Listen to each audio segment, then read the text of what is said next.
Hi friends, welcome to our channel. నేను మీ లక్ష్మీ ప్రసన్న. ఈరోజు నేను మన వీడియోలో 1 కేజీ చికెన్తో ఈజీగా చికెన్ ఫ్రైని ఎలా తయారు చేసుకోవాలో చూపించబోతున్నానండి.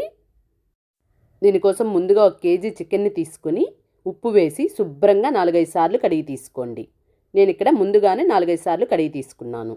చూడండి, ఈ విధంగా కడిగిన తర్వాత ఇప్పుడు ఇందులోకి 1 చెక్క నిమ్మరసాన్ని పిండుకోండి. అలాగే 1 టీ స్పూన్ సాల్ట్ని కూడా వేసుకుని ఇదంతా బాగా కలుపుకొని 1 గంట పాటు పక్కన పెట్టుకోండి. మీరు తీసుకున్న చికెన్ లేతదైతే 1 గంట సేపు పక్కన పెట్టుకోండి. కొంచెం ముదురుగా ఉంటే ఇంకొక గంట ఎక్కువసేపు పక్కన ఉంచండి. నేను తీసుకున్న చికెన్ లేతగా ఉంది కాబట్టి 1 గంట సేపు పక్కన ఉంచుకున్నాను. ఈలోపు మనం ఇందులోకి పొడిని ప్రిపేర్ చేసుకుందాం. ఇందుకోసం 1 మిక్సీ జార్ తీసుకుని అందులోకి 2 టేబుల్ స్పూన్ల ధనియాలను వేసుకోండి. అలాగే 1 చెక్క, 4 యాలకులు, 7-8 లవంగాలు, 1/2 టేబుల్ స్పూన్ జీలకర్రను, 1 టేబుల్ స్పూన్ మిరియాలను వేసుకోండి. ఇప్పుడు వీటన్నిటిని మెత్తగా గ్రైండ్ చేసి తీసుకోండి. చూడండి, ఈ విధంగా గ్రైండ్ చేసుకొని పక్కన పెట్టుకోండి.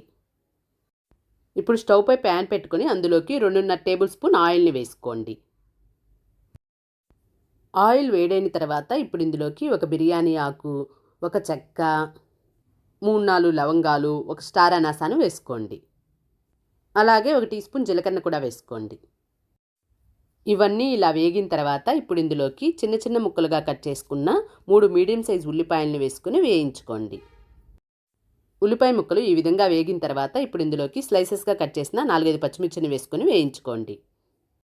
అలాగే 2 టేబుల్ స్పూన్ల అల్లం వెల్లుల్లి పేస్ట్ని కూడా వేసుకుని అల్లం వెల్లుల్లి పేస్ట్ పచ్చివాసన పోయే వరకు వేయించుకోండి. చూడండి, ఈ విధంగా వేయించుకున్న తర్వాత మంటను లో ఫ్లేమ్లో పెట్టి ఇందులోకి 1/2 కప్పు పెరుగును వేసుకోండి. ఇదంతా కూడా బాగా కలుపుకోండి. ఇలా కలుపుకున్న తర్వాత ఇప్పుడు ఇందులోకి మనం కలిపి పెట్టుకున్న చికెన్ను ఇందులో వేసుకోండి. వాటర్ లేకుండా వేసుకోండి. ఇప్పుడు ఈ చికెన్ను 4-5 నిమిషాలు వేయించుకోండి. 5 నిమిషాలు ఇలా వేయించుకున్న తర్వాత ఇప్పుడు ఇందులోకి కారాన్ని వేసుకుందాం. మీ స్పైసీని బట్టి 2 నుండి 3 టేబుల్ స్పూన్ల వరకు కారాన్ని వేసుకోండి. అలాగే 1/2 టీ స్పూన్ పసుపును కూడా వేసుకోండి. ఇప్పుడు ఇందులోకి మనం గ్రైండ్ చేసి పెట్టుకున్న మసాలా పొడిని వేసుకుందాం. అలాగే రుచికి సరిపడా సాల్ట్ని కూడా వేసుకోండి. ఆల్రెడీ మనం ఇందాక సాల్ట్ నిమ్మరసం వేసి కలిపెట్టుకున్నాం కదా, చూసుకొని సాల్ట్ని వేసుకోండి. ఇప్పుడు ఇదంతా కూడా బాగా కలుపుకోండి. ఇప్పుడు మంటను మీడియం ఫ్లేమ్లో పెట్టి 3-4 నిమిషాలు కలుపుకోండి. 3-4 నిమిషాలు ఇలా బాగా కలుపుకున్న తర్వాత ఇప్పుడు ఇందులోకి కొద్దిగా పుదీనాను వేసుకొని కలుపుకోండి. ఇప్పుడు దీనిపై మూత పెట్టి మంటను లో ఫ్లేమ్లో పెట్టి చికెన్ను ఉడికించుకోండి. మధ్య మధ్యలో మూత తీసి కలుపుకుంటూ ఉడికించుకోండి.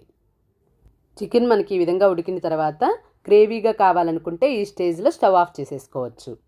కొంచెం డ్రైగా కావాలనుకుంటే మంటను హై ఫ్లేమ్లో పెట్టుకొని 2-3 నిమిషాలు వేయించుకోండి.